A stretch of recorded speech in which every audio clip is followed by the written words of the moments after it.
Student আছে 5ই August আমরা একটা গণ অভ্যুত্থান করেছি, যার দুঃসাহস মানে যার সাহস দেখিয়েছেন আবু সাইদ, রক্ত দিয়ে আমরা 5ই আগস্ট বিজয় অর্জন করেছিলাম। একটা জাস্টিস, তৎকালীন ছাত্র সমাজ, শ্রমিক, ভ্যান চালক, রিক্সা চালক, বাস চালক, বাসের শ্রমিক সকলের পার্টিসিপেশন ছিল, আপামর জনসাধারণের পার্টিসিপেশন ছিল। I want justice, we are justice.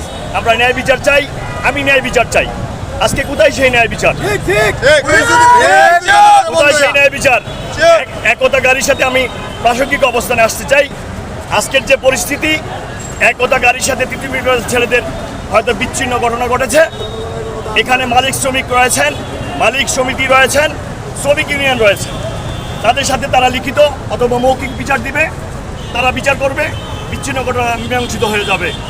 আজকে আমরা যেখানে সাইদ মারা গেছে জাস্টিসের জন্য, সেখানে হয়েছে মুভ জাস্টিস, অর্থাৎ তারা আইন হাতে নিয়েছে। আমাদের কয়েকটি গাড়ি একতা গাড়ি উঠে নিয়েছে। যেখানে ইউনুস বলেছেন মুভ জাস্টিস হতে দেওয়া যাবে না, বাংলাদেশ সেনাবাহিনী প্রধান বলেছেন মুভ জাস্টিস বাংলাদেশে আমরা দেখতে চাই না। আমিও বলি বাংলাদেশের মুভ জাস্টিস দেখতে চাই না। মুভ জাস্টিস হতে পারে না যেখানে সাইদের রক্ত বেঁধে দিতে পারে না, মুগ্ধের রক্ত বেঁধে দিতে পারে না, 5ই আগস্টের শহীদদের রক্ত বেঁধে দিতে পারে না। যেটা হয়েছে সেটা মুভ জাস্টিস হয়েছে। পৃথিবীর ভাইদেরকে বলবো, সবিনয় উত্তরে বলবো, আপনারা স্টুডেন্ট, আপনারা মুভ জাস্টিস করতে পারেন না। যে স্লোগান ছিল জাস্টিসের জন্য, সেটা মুভ জাস্টিসে রূপান্তরিত হতে পারে না।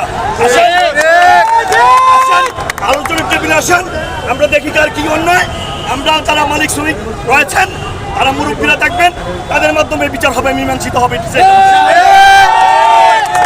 জনগণের যে ভোগান্তি, এটা অচিরেই মীমাংসিত হয়ে যাবে আমি আশা করি।